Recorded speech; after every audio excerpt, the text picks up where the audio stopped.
Сәлем, Әскербек сіздермен. Осы жақында, яғни 1-ші қыркүйек күні, біздің планетамыздың қасынан Флоренс деп аталатын алып астероид ұшып өтті. Бұл адамзат тарихындағы ең үлкен астероид.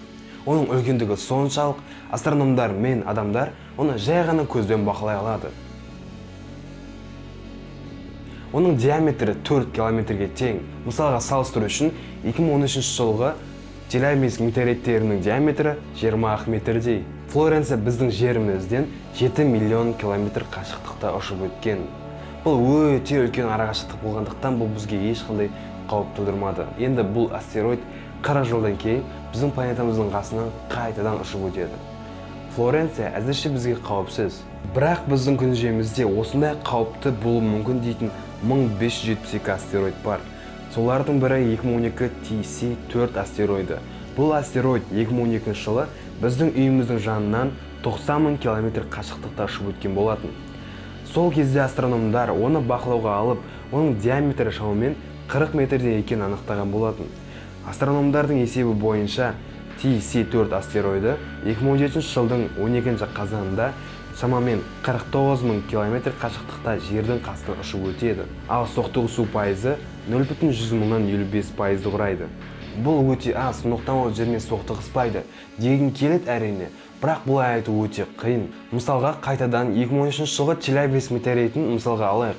Оның біздің жерге келе жатқанын, оның өлшемін, оның траекториясын, тіпті оның бар екенінде Челябинск облысына түсіп, мыңдаған адамды жарақаттағанын кейін ғана барып білдік. Яғни күн жүйесінде бізге белгісіз қаңғып жүрген аспан денелері өте көп.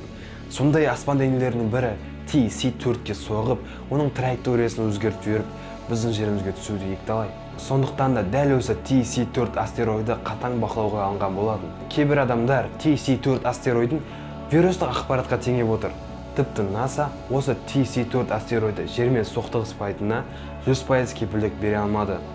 Ал физика мен астрономияның хабары жоқ кейбір ғалымсымақтар астероид жермен соқтығысқанның өзінде де Челябинск метеоритінің 2 есе ғана қауіптірек болады. Өйткені оның өлшемі метеориттерден 2 есе ғана артық деп ертегіні айтып жүр. Өздеріңіз білетіндей, заттардың диаметрі мен өлшемі бірдей болғанымен, олардың тығыздығы әртүрлі болады. Мысалға, боулинг шары мен кәдімгі үрленген шарды салыстырайық. Басыңызға үрленген ауа шары немесе боулинг шары түссе қалай болады? Екеуінің сізге әкелер зардабы екі түрлі. Астероидтардың да дәл сондай тығыздығы мен салмағы әртүрлі болып келеді. Осы TC4 астероидының құрамы мен оның тығыздығы әлі күнге шейін белгісіз. Сондықтан ол Челябинск метеоритіне салыстырғанда 5 есе, тіпті 10 есе қауіптірек болуы мүмкін. Әрине, бұл астероид ешқандай ақырзаман әкелмейді, бірақ егер де ол үлкен елді мекендерге немесе мегаполистерге түссе, ол миллиондаған адамдарға зардабын тигізуі мүмкін. Бұл видеода тек қана ғылыми көзқарас, ешқандай діни немесе мифологиялық емес, сондықтан комментарий жазар алдыңызда ойланыңыз. Және алдындары видео ұзақ шықпай кеткен кезде шыдамдылық танытып күткендеріңізге үлкен рахмет. Осы қыркүйек айы сіздерге ең қызықты айлардың бірі болады деп ойлаймын, өйткені сіздерге қызықты видео дайындап жатырмын. Сондықтан бізбен бірге болыңыз. Әдеттегідей сіздер болған мен, Әскербек, өзің дамыт, сау болыңыздар.